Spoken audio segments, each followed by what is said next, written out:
muro hau, hemen gaudela, izan zen, 15. mendean eraiki zen lehenengoa. Gero ja, bazti hori eta aurrera ikusten ditugun beste guzti horiek, harrizi honen gainetik eraiki ziren, ez? Dire kapa sucesioa bezala.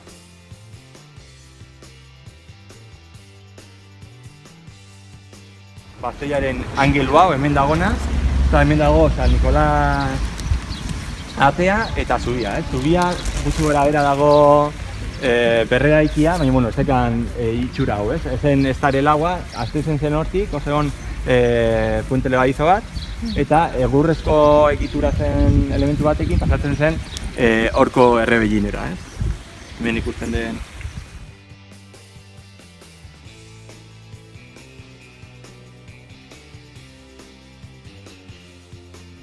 Eta seguru aski atzealdean pegatua dagoen ate hori da Santa Maria ate berriaren portala, aldatu zutena honela.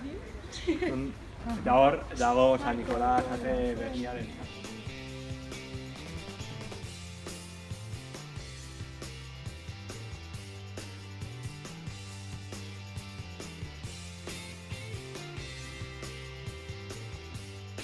Bai. Adrilikoa eta goian daude, ezakit, laja batzuk, ez? Hor, ja, ematen zuen zerbait zegoela, ireki zuten eta aurkitu zuten azpialdean kanal bat, ez? Azkenean zen, kanal nahiko handi bat, zena handi zetorren ur guztia, azkenean, karo, diagetzen duenean uran nonbaitetik jatera da, ez? Orduan, ura erortzen zen horrela eta dago kanal bat ur hori jasotzeko eta atetzeko.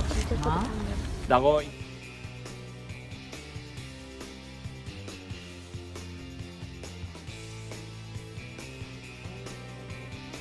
zubia ja, bere funtzioa o gerla arriskuak jaitsi zenean eraiki zuten sistema honekin, ez?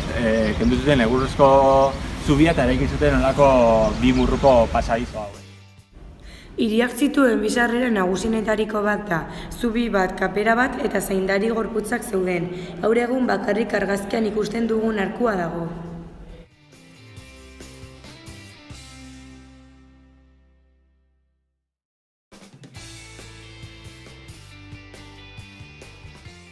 Nagoko harresi bat, eta harresi honen gainean dago eraikia harresi berri guzti hau,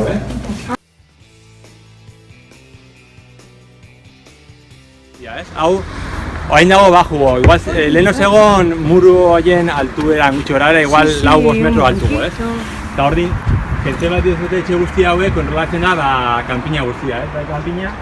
Eta, Bastoi honen arazoa zen, hor ondoan dagoen Santa Graziko kolina horrek zekala ia Bastoiaren altura berdina, Orduan, hortik ia kontrolatu ziteken goikalde guzti hau. Horregatik erasotzen zen hortik eta hango dauden zonalde horietatik, Hala ere hemendik ikusten nola kontrolatzen den bai hango aldea eta hemengo aldea. Sistema zen beti harresiaren edozein aurpegi edozein elementu egokia beti defendatua barruko elementuekin.